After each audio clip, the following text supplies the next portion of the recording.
ശബരിമല കൊടിമര പുനഃപ്രതിഷ്ഠയിൽ ക്രമക്കേട് കണ്ടെത്താനായിട്ടില്ല എന്നാണ് വിജിലൻസ് പറയുന്നത്. സംഭാവന സ്വീകരിച്ച സ്വർണം പൂർണ്ണമായും നിർമ്മാണത്തിന് ഉപയോഗിച്ചു. കൊടിമരത്തിന് സ്വർണം സംഭാവന ചെയ്ത 27 പേരിൽ 23 പേരുടെയും മൊഴി രേഖപ്പെടുത്തി. രേഖകളിൽ ഇല്ലാത്തവരിൽ നിന്ന് സ്വർണം കൈപ്പറ്റിയെന്നതിന് തെളിവില്ല എന്നും വിജിലൻസ് പറയുന്നു. സിജോ വി ജോൺ വിവരങ്ങൾ നൽകും. സിജോ, അങ്ങനെ കൊടിമരവുമായി ബന്ധപ്പെട്ട പുനഃപ്രതിഷ്ഠ നടന്ന സമയത്ത് വലിയ ക്രമക്കേടുകൾ നടന്നിട്ടില്ല എന്ന് ഉറപ്പിച്ചു പറയുകയാണോ ലഭ്യമായ തെളിവുകളുടെ അടിസ്ഥാനത്തിൽ വിജിലൻസ്?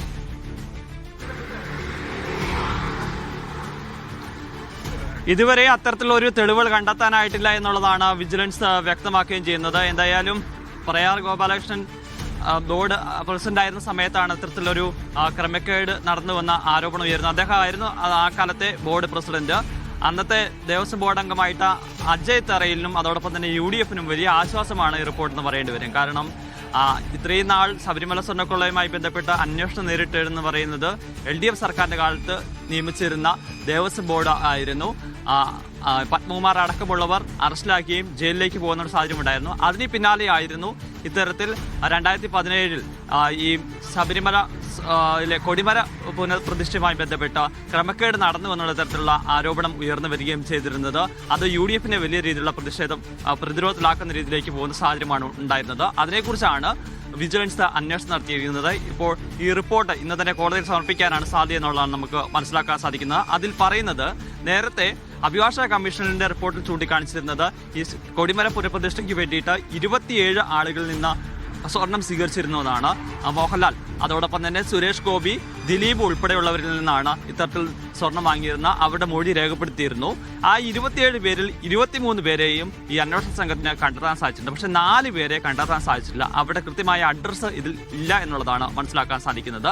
അങ്ങനെ ഇവരിൽ നിന്നായി 412 ഗ്രാം സ്വർണമാണ് ഈ കൊടിമര പുനഃപ്രതിഷ്ഠയ്ക്കായിട്ട് ലഭിച്ചിരിക്കുന്നത്. ആ സ്വർണം പൂർണ്ണമായും ഈ കൊടിമര പുനഃപ്രതിഷ്ഠയ്ക്ക് വേണ്ടിയിട്ട്, പുതിയ കൊടിമരത്തിന് വേണ്ടിയിട്ട്, നിർമ്മാണത്തിന് വേണ്ടിയിട്ട് ഉപയോഗിച്ചിട്ടുണ്ട് എന്നുള്ളതാണ്. പക്ഷേ അതിനപ്പുറത്തേക്ക് ഒരു കാര്യം എന്ന് പറയുന്നത്, ഈ രേഖകളിലില്ലാത്ത ആരുടെയെങ്കിലും കൈവശത്ത് നിന്ന് ഈ സ്വർണം വാങ്ങുകയോ പണം വാങ്ങുകയോ ചെയ്തിട്ടുണ്ടോ എന്നുള്ളതാണ് മറ്റൊരു പ്രധാനപ്പെട്ട കാര്യം. എന്തായാലും ഇത്രയും നാൾ നടത്തിയ അന്വേഷണത്തിൽ ഈ വിജിലൻസ് സംഘത്തിന് അത്തരത്തിൽ ആരുടെയെങ്കിലും കൈവശത്ത് നിന്ന് സ്വർണമോ പണമോ വാങ്ങിയിട്ടുള്ളത് സംബന്ധിച്ച് തെളിവുകൾ കണ്ടെത്താനായിട്ടുള്ള വിവരങ്ങൾ ഇല്ല എന്നുള്ളതാണ് വ്യക്തമാക്കുകയും ചെയ്തിരിക്കുന്നത്. എന്തായാലും ഈ റിപ്പോർട്ട് ഇന്ന് കോടതിയിൽ എത്തുമെന്ന് നമ്മൾ പ്രതീക്ഷിക്കപ്പെടുന്നു. ഇനി ഇത് പരിശോധിച്ചതിന് ശേഷം കോടതിയാണ് ഒരു തീരുമാനമെടുക്കുക. അതിലൊരു പ്രാഥമികമായ അന്വേഷണമാണ് നടത്തിയിരിക്കുന്നത്. ഇതുവരെയും കേസെടുത്തിട്ടില്ല.